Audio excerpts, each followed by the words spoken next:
Hello and welcome to Political Paradigm. I'm Terry Ikumi. Today my guest is the senator representing Niger East.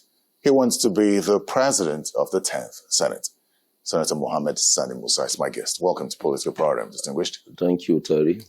You know, I'm tempted to say this to virtually every returning lawmaker. Congratulations on surviving this political tsunami. Thank you very much. How does that make you feel? We worked hard for it. Okay. And we expected it to be like that. Oh, good. So did you think that you would win? I expected myself to win. What fueled your confidence of winning a re-election? I represented my constituents very well. I have about 99 wards, 9 local governments, and covering close to about 27 or more thousand square kilometers. And what I have done is that every ward at least felt the benefit, enjoyed that dividend of democracy through my constituency projects. I have touched every ward in my constituency, in my senatorial district. And that has been the yardstick that measures my success. Yeah, I'm glad that you agree that it was a political tsunami. But let me ask you, at any point, did you fear that your party could lose the presidential election? Not at all, but the internal crisis that have been coming into the party, especially during and after the primaries, that actually gave me some kind of apprehension that it's not going to be easy. And honestly, there are so many factors that have affected APC government between 2019 to date, especially with the COVID-19. The break we had of the COVID-19 affected not only implementing most of our promises, but it also hit hard on the economy. So you feared that at some point that could play a role in perhaps the decision of the electorate, whether or not to go with your party? Sure. But looking also at the fact that the APC administration have done so much in some areas of infrastructure in this country, and then we've been able to implement a policy that have never been implemented, especially with the needs program. This is one that is being done by the Humanitarian Affairs. That's the money, market money, trader money. The conditional cash transfer. Yeah, conditional cash transfers that have been initiated by this administration are some of the goals that I believe that gave us, and the school feeding, because not only the children getting the meal to eat, but also the multiplier effect of that policy, where both those in the market that sell the goods and the women that prepare the food. You'll see we've been able to generate quite a number of people into that employment. So it's some of the factors that made us to actually get. And we happened to come into 2023 with a more sound followership in terms of the opposition having a more sounded followership that believed in technology. And that also has given me kind of fear that if we are going with the kind of supporters or members we have, there is need for also we to embark on serious mobilization towards the technological aspect. If you look at what the Obedience have been doing, there were not going out for campaigns the way we did. But because of the power of technology, the power of social media, enhanced their value and made them to believe that they are going to win the election. I think it's interesting that you mentioned the Labour Party, considering that they didn't come second. The party didn't come second. Was that the party that gave you the most concern? Yeah, the party does not actually give me much more concern. Because why I mentioned and I appreciated the role they played, because they've been able to take almost 50% of the supporters of PDP, and part of our own supporters goes to them. So with that, it has given us some added advantages in terms of the numerical strength that we've been able to deploy to win this election. But if you see the gap between first and third, APC 8, Labour Party 6, it's not much of a difference, is it? This is the closest we've come in since 1999. That is what I'm telling you. If you look at the demography in terms of age of the people that voted this year, you will see that quite a number of them, the highest percentage is youths below the age of 35, 38, below the age of 40. The constituted majority of the voters. And what created that is the fact that the social media was used. And the gap between PDP and Labour, you will agree with me that majority of Labour votes came from the former members of those that were aligning with PDP, and a few that were in APC, because those in the APC still believe that APC is the party to be. Wait, let me ask you, so what's your reaction then to the reactions that have trailed the results? In every democracy, in every election, there's always this issue of not being humble to defeat. We are yet to develop our capacity in terms of accepting defeat till this moment. I expected that the two presidential candidates will congratulate the winner so that we move on. And once that is done, there will be a precedent. I was expecting that what President Jonathan did in 2015 will be replicated, especially by the PDP. But alas, they were all noise, and this noise cannot be authenticated. They said there is rigging. I mean, I think this is one of the fairest elections we have seen in this country. You can imagine chairman of a party losing in his polling units, losing in his local government, losing in his ward. You can imagine a presidential candidate from a state, no matter how worse that presidential candidate is expected to win his state. But in this election, he was not able to win. And I told you the reason when we were talking earlier. I said the age group that constituted the highest percentage of those that voted are youths.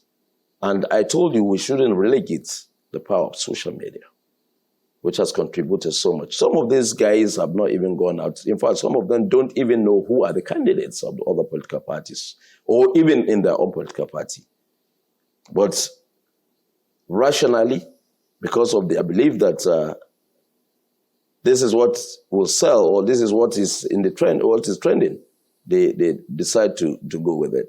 But are you concerned about perhaps the hate being spread by politicians largely? Unfortunately, that is an area that baffles me and gives me serious concern. We are growing a population of people that do not believe in what the Nigerian project is. The Nigerian project is all about give and take. We are lucky to be in a country where it's being brought together with over 250 or so different ethnic nationalities, with a geographical spread that gives one particular area advantage and give the other its own kind of advantage. But unfortunately, we have a system, or we have a country where we prefer to propagate the ills, the shortcomings of the country, than propagating the good of the country. If you take example, South Africa is not any better, but anywhere you see a South African talking, is praising his country. And the world will believe that all is good and South Africa has the best. That's the assumption they will have. But every day you wake up to condemn your own country. Criticism is very good once it is constructive. I watched an interview by an anchorman in one of the televisions, in one of the national TVs, with Major General IBM Haruna. And I think I watched that interview like almost 4 or 5 times. And I want to take a cue with that elder statesman who have said it all. He said, a country can only advance if you sell its positivities. You don't every day wake up to give a negative narrative. Some are not even factuals.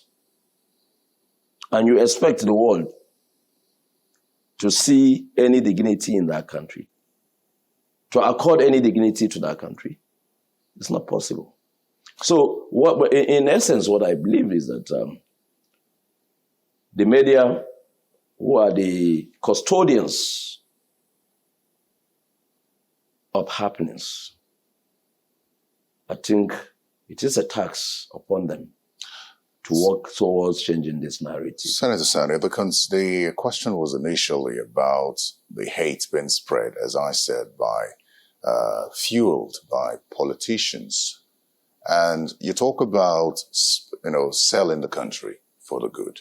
Nigerians who probably wake up every day unable to feed, lacking jobs, unable to transport themselves from place to place, and you want them to speak good about the country, the same country that they perhaps see politicians living in affluence. Would you blame them for not selling the country in a positive light? I mean, what is there to sell if there's no food on that person's table? Terry, I agree with you. And I've said it in some of my interviews. The best that this country can have is good leadership, which, without any fear of contradiction, we are still lacking. We need a leader that will come to be for the man on the streets, to be for the woman selling stuff in the market, to be for the civil servant that sits to pass files in his office, to be for that country that have united, that is diversified and united different kind of people together. We have the human resources, we have the natural resources. What we are lacking is a good leadership direction that will be able to give us that. And you were talking about hate speeches. I'm one person that when I came into the National Assembly, today, if you are counting some of the technology passionate individuals, I think I will count myself as one. Virtually everything I do is technology I use. I use my systems. But yet, I felt there are so many things going wrong, especially in our social media space. And I believe that if I go to Dubai, I can use my social media, I can do anything I want to do, but I know that there are certain red lines I will not be able to cross. The same thing if I go to Canada or go to the United Kingdom, there are certain things, certain areas. If you are talking of even marketing adverts, there are certain advertisements. If you are talking of music, there are certain music that you cannot even display in some, like Dubai, like China. I don't want to talk about China. Like even the United Kingdom. In America, there was election that brought Joe Biden. The whole world was told that it was a stolen mandate. But was it a stolen mandate? But it was a narrative being given by those ardent supporters of Trump, of Donald Trump. But does that actually transcend to telling you this is exactly the true situation of the elections? So if in advanced democracy of over 200 years, there is still that disheartening comments, I will not be too worried if I see it here. The only thing that will worry me is a situation where the leadership will emerge and we will not be able to do what is expected of us. I believe the National Assembly, the 10th National Assembly, just as the 9th National Assembly have done well in passing a lot of bills that have touched the fabric of a country like Nigeria. I believe if we come to 2023, the 10th National Assembly, we should be able to do much better. I want to see a National Assembly that will defend the Constitution. I want to see the National Assembly that will defend the common man on the streets of Nigeria. Either you are from Igeli, or you are from Bama, or you are from Isoko, wherever you come from. I want to see a country whereby we live together in an atmosphere of development. So the issue of people making negative comments over this election is expected. But all I will say here is that elections have come and gone, but Nigeria must move on, and we must put to tax all those that have been declared elected. I'm happy today, the number of National Assembly members and senators elected comes from different platforms, from different geopolitical platforms. You can imagine where you never expect to have a political party getting a seat, they've gotten it. And yet some people will tell me that this election is not free and fair. Senator Sani, as we talk about your ambition to be president of the 10th Senate, I listened to you speak and you talked about the social media and how it's causing damage. You compared that to other countries. And it reminds everyone who's watching this of your social media bill. Are you worried about perhaps the kind of support you may or may not get from the social media bill? And I ask this because when this bill was introduced in 2019, it generated a lot of controversies, such that a coalition of civil society organizations, when you were running for national chairman of your party, wrote to your party saying that you shouldn't be given that position. Now you want to be Senate president. What impact or otherwise do you think that the social media bill will have on your ambition to become the president of the 10th Senate? Thank you. This is very interesting. You cannot believe, and Nigerians may not believe, that majority of those that were against this bill were writing to my office, calling for this bill to see the light of the day. Most of them never read this bill, but jumped to saying that, oh, Senator Musa presented a bill to gag the press. I'm happy that a lot of those in the print media sent letters, came in person to my office, soliciting to see that that bill is passed. Why? Because initially they didn't go through it. Yeah, there are some gray areas in the bill that we can throw out. But they are the importance of that bill.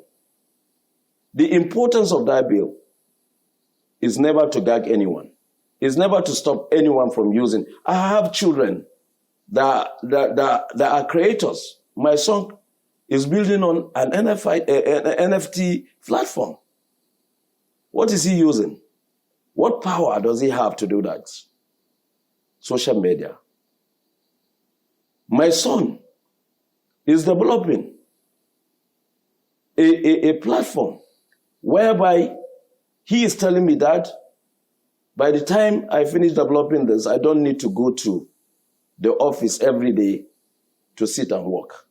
I can work anywhere I am. And he is of the belief that every second he will be having orders and money will be exchanging hands. And I said, how would you intend to do that? You don't have an edifice. You did not bring in 100 youths, intellects to sit with you and develop this. He said only few of us, about 4 of us doing it. And every one of us is specialized in a particular. And I said, what are you? He said, my own aspect is entrepreneurship and innovation. And they have a software developer among them. They have an analyst among them. They will come up with something. And today, if somebody will believe that I will be one person that will want to shut down the social media, it's baffling. But as I said, the narrative was sold by a few. And the innocent majority followed. Till tomorrow, because I know the positivity of certain regulations. Why is the United Kingdom also regulating some aspect of the social media? Why is Canada doing it? Why is Germany even convicting a platform like Facebook, fining them? They go to court, they lost in court, they were fined. Twitter went to court, I think it's the German government or the French government that took Twitter to court. You know the concern, Senator Sani, is that many feared or still fear that bill would gag free speech. While you say it isn't, it is good to highlight what the merits are of that bill, especially because, well, in a lot of Nigerians, it served quite a lot of purposes for many people who ordinarily would not have had a platform to speak, especially considering the media space as it is now, where there are concerns as to what we say or what we do, and then there is a regulator there to start to sanction us. So people go to social media to express themselves freely. Freedom of speech does exist in this country. The good thing about that bill is that I've seen cases where individuals' privacy have been disrupted. I live my life not in the open, but in a closet. And somebody happens to have a picture of mine in my own space. Not that I'm outside for the public to see. Not that I'm doing it against any law, but it's my own privacy. And then it's my own privacy. And then you see it tomorrow, spread in the social media, with your name boldly written. And the narrative given is not actually what it is. Yes, you can go to court. There are certain sections of our panel code or what have you that will treat that. But the moment we believe that there is a law enacted for the purpose of not allowing this to happen, it's not everyone that will have the guts to be able to go to the market and do it. So let me ask you this question. Clearly, you're unhappy that at this stage that bill has not been passed by both chambers of National Assembly. If you become president of the Senate, you will wield a lot of influence. Would you reintroduce this bill and ensure that it is passed if you become Senate president? If I become the Senate president, I will recall those people that brought their letters to my office. I will invite them back to say, this is an opportunity for you to go and sell and explain to Nigerians why you think that social media bill, because I won't own it anymore. I will want them as Nigerians to own it. If they feel it is important, they bring it back, and we will throw it back to Nigerians to make their inputs. And if Nigerians feel there is need to regulate certain aspects of the social media, I will be one Nigerian that will provide that enabling environment for my other 108 colleagues to adjudicate over it. So clearly you will reintroduce the bill, but you would be open to receiving criticisms and contributions. Not me as the president of the Senate introducing that bill. Nigerians that are interested, that feel, oh, that bill should come, We are in support now. We were not in support before. We are in support now. And I told you, I said, let me mention some of the merits of this bill. This bill has something to do with the national security. This bill has something to do with internal security of this country. And believe me, when the military came, the representative of the military that came to the public hearing made it very clear that this bill, if there is no any time that we need it, it's now. It's then. And I will tell you, the concerns of many members of the National Assembly is touched. Because till today, that bill is yet to come back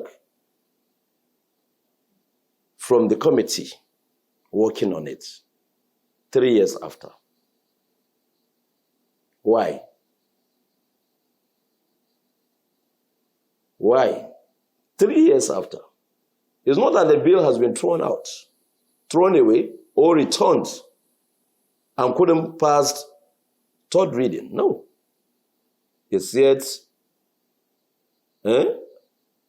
what they call work in progress. So, for me, as I said, we still need to regulate the social media aspect, but not to gag the press, not to gag freedom of speech. As you aim to be president of the 10th Senate, what are some of the lapses of the 9th Senate that you would correct? I want to correct one thing, and I want Nigerians to listen to this very carefully. They've decided, or some few, call the 9th Assembly rubber stamp. If you call the 9th Assembly rubber stamp, what will you then refer to the 8th Assembly? A lot of people see our doings in the 9th Assembly as a weakened National Assembly. I can tell you, without any fear of contradiction, that the best you can get of any assembly in anywhere is what the 9th Assembly have done. A bill that has been laying for 20 years or more, a leadership of the 9th Assembly that came with the distinguished senators of the 9th Assembly and members of the House of Representatives who have honored themselves, we've been able to pass that bill. Senate, pardon me, the question was, what would you do differently from the 9th Senate? What would you do to correct the lapses of the 9th Senate? Meaning, what are the lapses? What I'm going to do is to defend the Constitution of the Federal Republic of Nigeria as the President of the Senate. Unlike what the 9th Senate did? Because the President, as the custodian also of the nation and the Constitution, by extension, we are also the custodians of the laws that we enact. So what I will do is that by the time I come to the 10th Senate, there are certain areas, gray areas, that I feel we must look at. What we were not able to do, I think we started it just about a week ago, where laws that you see that have been there even before the independence of this country, we just, what do you call it? We enacted a new law, which was a law that we are working with since 1957. So what I'm trying to say is that there are so many areas of our laws that I believe we need to look at, especially areas that has to do with the territorial security of this country. If you look at our porous borders, I think we in the National Assembly have not done too well in checkmating the Minister of Internal Affairs or the Interior Ministry in enhancing, and the immigration in enhancing our borders. That is one. When you are talking about unemployment in this country, when you are talking about the power generation, I expected that when we come in the 9th Assembly, we'll be able to look at the privatization that was done previously and see where the ills, because most of the unemployment issues that you see in this country today, the bedrock that created them lies with the way those privatizations were done. If you are giving me an entity on patronage without me having to know, having the antidotes to move it away from what has killed it, you did not do any good for this country. Instead, we have seen a privatization that was done with virtually all the equipments being removed, either by the expatriates that come in the name of revitalizing those places, taking them away out of this country, and at the end of the day, we are the big losers. So I think there will be need for the 10th Assembly to take a look at those areas, and with a view to looking at ways that we will cut inflation in this country and the high rate of unemployment. Let me take you to some other areas that perhaps many are looking forward to, and that one of them is appointments with regard to national unity, federal character. There are those who don't believe that the National Assembly was able to check the executive, check the president in terms of his appointment. So I'm going to ask you a direct question. If you become Senate president under you, would you be open to the president appointing the service chiefs from a particular region? Any appointment that lies within the doctrine of federal character must be adhered to. If you are talking about the spread, we have a constitution that have clearly defined what that federal character should be. And I will not go anything doing more or less than what the law has provided. Because we are there not only to make the laws, but to make the laws workable. And that the first place to have that is the National Assembly. And that is the reason why I said I want to be the Senate president that will come in to defend the Constitution and defend democracy. I want to be that Senate president, that president of the Senate, who will not see myself as the president, as the lead, but I will see myself as the presiding servant of that chamber in order to make the cries of the man on the street of Nigeria, the cries of the man on the street of Nigeria to be heard in that hallowed chamber. Will you also be a Senate president who believes that anything the president brings, any request of the president, should be accepted or approved by the Senate because the president means well? I have not seen, or I cannot be a witness to a situation where anything goes. No. Even in the Ninth Senate, there are certain things that comes from Mr. President. We don't make it public. It's either at the committee level or at a closed session. We take decisions and we refer back our decisions. The Senate President take back our decision to Mr. President to make those amendments.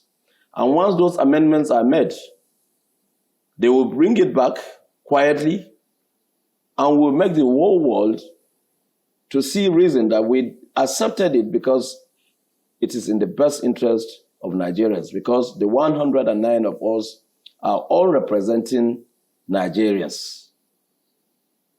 I will give you one example. During the constitutional amendments, there is one bill that have raised so much issue, and that is the bill for what? The creation of states.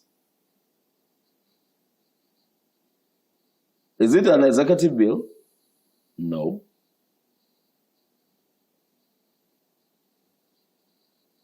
But every member of that constitutional committee, amendment committee, agreed that it's not okay for us to go into that now. And the reason is not far-fetched. The unity of this country must first be consolidated.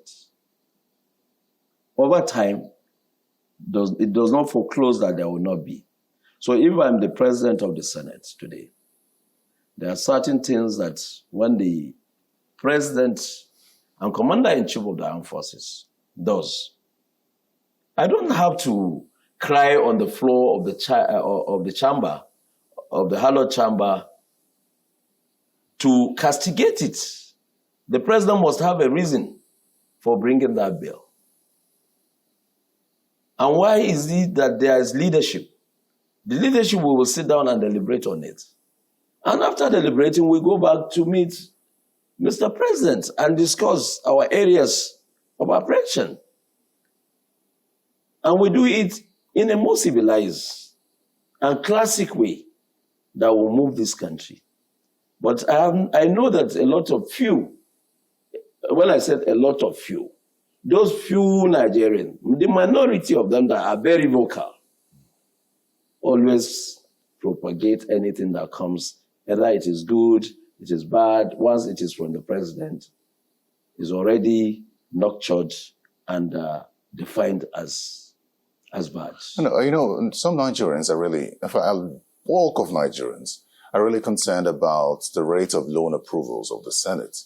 And the question is whether from 2015 till date, as a Senate that has approved these loans, I know you were not in the previous Senate, but you are in the Senate, would you say that you're confident that these loans have been utilized for the purposes which they were taken?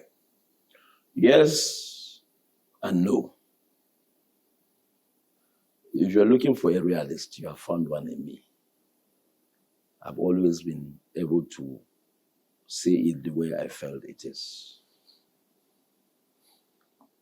I have kicked against one of these loans that we were about to take when we were talking about, Science and Engineering, Sani, Institute or so, that were looking for a loan in 2021. Was it 2021 or 2021? They came seeking for a loan. That they have done a research and they are developing. They now want to set a factory that will be producing photovoltaic panels for solar lights. And I asked, is it going to be like kind of a transfer of technology, or you developed research and developed it locally? Are the materials you are going to use locally fabricated and developed and fabricated in Nigeria? When I'm not convinced with the responses, I was able to convince my other colleagues in the committee that I cannot see any reason why we will approve this, because it's more or less capital flights. Something we're supposed to utilize here, develop it here locally. We're taking it out of the country. That does not bring in the purpose for that research. Because if you are going to research, I expect you to research everything here. Only those few items that we don't have it locally. Just like lithium, we have it in Nigeria. We have it even in my states. Lithium is being used in so many things. The people that research to develop what they want to use, part of lithium, only come to Nigeria to seek for lithium. But I don't expect a Nigerian researcher to research and wanting a facility alone that will be guaranteed by Nigeria and by extension by all Nigerians to, at the end of the day, go importing these items from China. I felt it's not right. And we stopped that law. We didn't make it known to Nigerians. And if you ask me today, which country has the highest indebtedness? Even advanced countries like United States, the United Kingdom. No, but you know, the concern is not the loans. The concern is utilization of the loans. That's why I asked you if you are satisfied with the level of implementation of these loans. And I will tell you, without any fear, that yes, I'm a bit satisfied. No, I'm not satisfied. When I say yes, it's because I have seen some of these facilities being used and some of the money is being returned, repatriated back to Nigeria being used. Under 2-3 years, we've been able to construct Niger Bridge that we have been talking about. We had a president that went to lay a foundation stone that never see the light of the day, but we have been able to utilize. I have seen that we've utilized these facilities to rehabilitate and refurbish our rail system. I have seen that we have used this facility to construct more roads, like the Sukuk. We can see it's going everywhere. And we have also seen a situation where these funds cannot actually be accounted for. That's why they have been appropriated. I don't want to divulge into that, but there are so many areas, from security to even the social services that we render. They are large. I don't want to open any kind of worm here. Well, you don't want to open as a Senate doing anything about it. As a senator, we have been speaking about it. I'm chairing a ad hoc committee on this, a part of this aspect you are talking about, where loan was taken after the COVID-19. I'm now looking at the disbursements of those loans, of those facilities. And we have seen so many gray areas. We have seen so many lapses. We are making up the reports, and hopefully by next week, I think we should be able to table those reports. Very well, then. Let me take you on to some. Let's talk about the politics of your ambition now. Yes, you belong to the ruling party. You have the majority, and the political permutations are ongoing now as to where this could possibly go. What political permutations give you the confidence that it could be you? I came in to the National Assembly in 1999. Sorry, in 2019. But from 1999, that democracy have come back to this country. I want to believe that every leadership have done their best. But I want you to understand that the experiences and the exigency of the current period differs from what it is in the previous times. What we need now is an oriented leader. We need a leadership. When I said oriented, we need a leadership that will be able to bring so many other factors that have eluded our progress as part of his team. When we are able to tackle those areas, I don't want to be a leader, a conservative leader with the notion of a status quo should remain. No. We should move on. Technology have taken this place today. Countries of the world are making huge investments today in their youth talents. It's only a leadership with innovation, a leadership that can inspire, a leadership from one arm of government that will give the challenge to the other arms of government to wake up. That you will see the programs and policies of government being implemented. They are talking about experience. I want to believe that we all went to school. We all are graduates. We went through the university. Somebody like me, I went through university. I didn't allow university to go through me. What I'm saying here is that I was there to learn. And what I have learned is not just leaving it there. I have gone through it, I learned, I came out in order to put those things I have learned to work. And I did that from 1989 to 90 that I left university.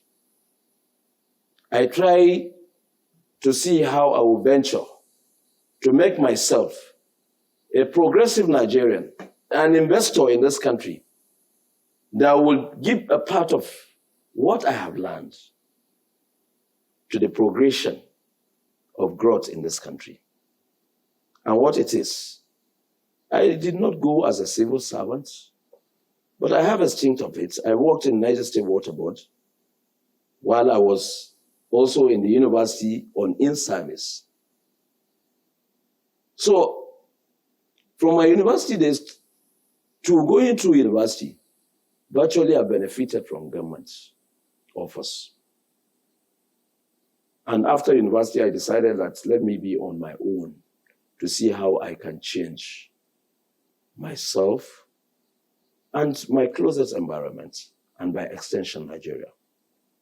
I built a business conglomerate that today I can proudly tell you that has been very successful, and they are right there employing nothing less than 168 Nigerians. And there are times that when they have huge national projects, they employ close to about 400 Nigerians. I'm very proud of that. I'm proud to be that Nigerian that have initiated something we do locally instead of going abroad, taking our capital abroad, thereby conserving our foreign exchange.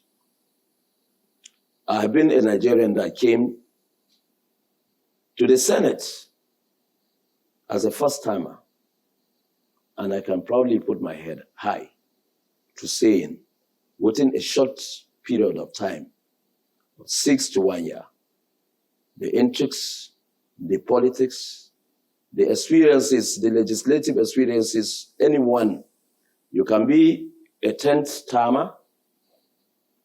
I can tell you the experiences you have learned over those years, I've been able to acquire it now.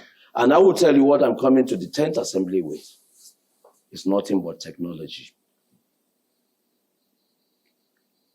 From being the chairman of the Senate Services, by the end of the renovation of the National Assembly, you will see how our chambers will be. You will see how the workings of the National Assembly will be.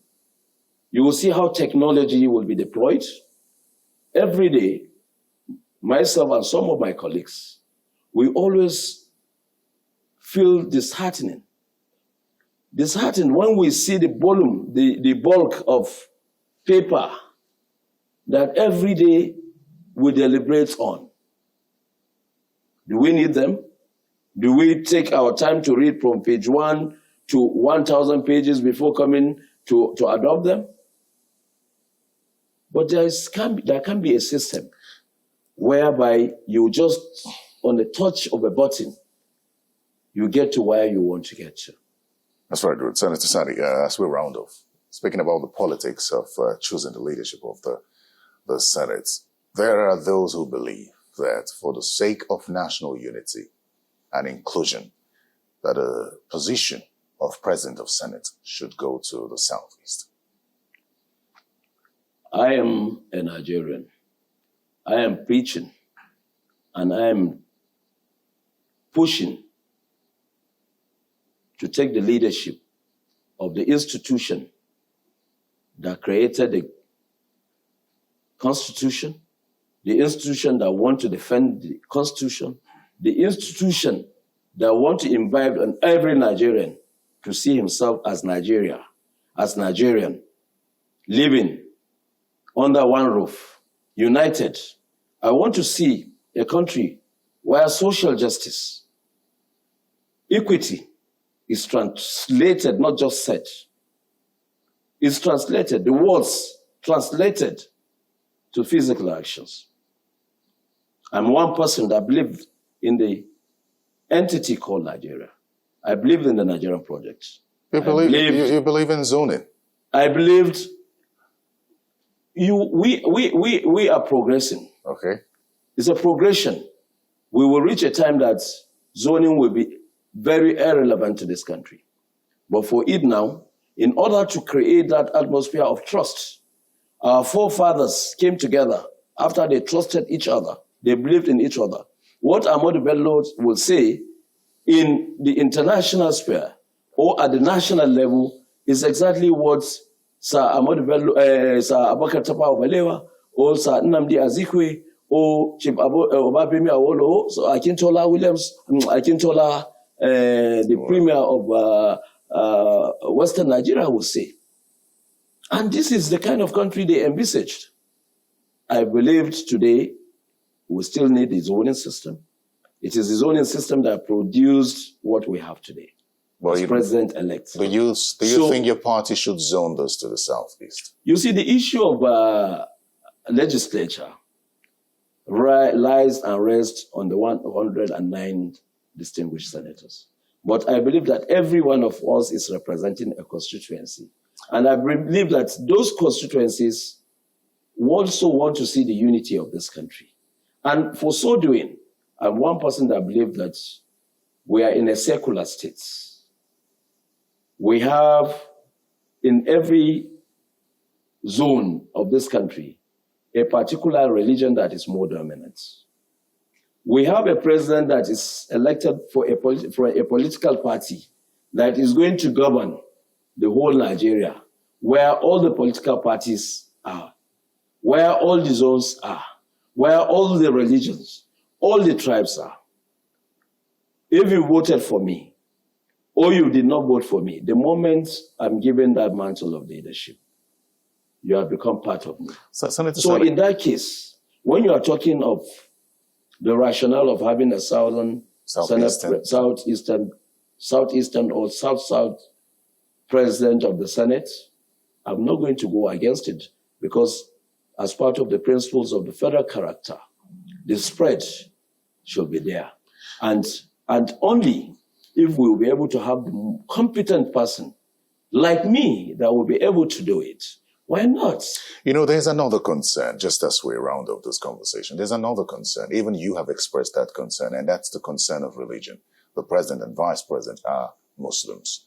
And many wonder why you are running, because you said on a number of occasions, in fact, one of your most recent interviews, that the issue of religion would be addressed in the zoning formula by the party. So the question is, why are you in the race as a Muslim? Thank you very much. We say we are doing zoning in this country. If you look at Northeast, have had their own share now with the vice presidential elect slots. If you look at Southwest, we have the president. I'm talking of the structures that form the three arms of government. I'm not talking about political parties. Now, we have a Chief Justice of this country who comes from a particular zone and is a Muslim. We have North Central. In the structure of these three arms of government, we do not have anybody representing the North Central in the leadership. We don't have any from the Northwest, and we don't have any from Southeast or South-South. But in politics today, you look at what have I had. The president is from the Northwest. We have had a vice president from the Northwest. We had two from the inception of 1999. So, Senator Sani, can we stay in the confines of the conversation of religion? I'm coming to that. It's a basis. Because if you look at dominantly the North, majority are Muslims. If you look at the South, majority are Christians. But if for any reason, they will say, okay, Senate presidency is going to be zoned to North Central because that is a party affair. And there is no Christian I have seen within those that met the criteria of the standing order of the Senate that can vie for those offices. Why wouldn't I throw the hat? Well, you said that your party will address the issue of religion, considering the Muslim you ticket. asked why I want to be. I want to give you that scenario. Yes. And after giving you that scenario, today, if there is a Christian from North Central, there is also a ranking senator like me there. When we come to the 10th Assembly, I will be his campaign director general so that he will get that office. But in the absence of that, if this thing is zoned, if our party is only to South, South, or Southeast, I will clamor for a Senate president that will come from the religion of Christianity. We live together. We are a secularized country. There must be balance even in the leadership so that there will be trust. The country will live together and will be able to make progress. I cannot be sentimental because of my own personal ambition to think I will have an edge over even one that I feel maybe my feeling is giving me that I can do better. No, I can support him and give him all the support that will be able to make him to succeed, because by extension, his success is my success, is the success of the 10th Assembly, is the success of this country. Thank you very much for your time, Senator Sani, once again. All the best. Thank you. Thank you. Well, that's Political Paradigm. Thank you very much for your time. Remember to catch this episode and others on YouTube. Simply search Political Paradigm. I'll go to channelstv.com. I've been speaking with Senator Sani Musa, who's running for the office of the President of the 10th Senate. He represents Niger East in the 9th Senate. Thank you very much for your time. Once again, I'm Terry Ikumi. Goodbye.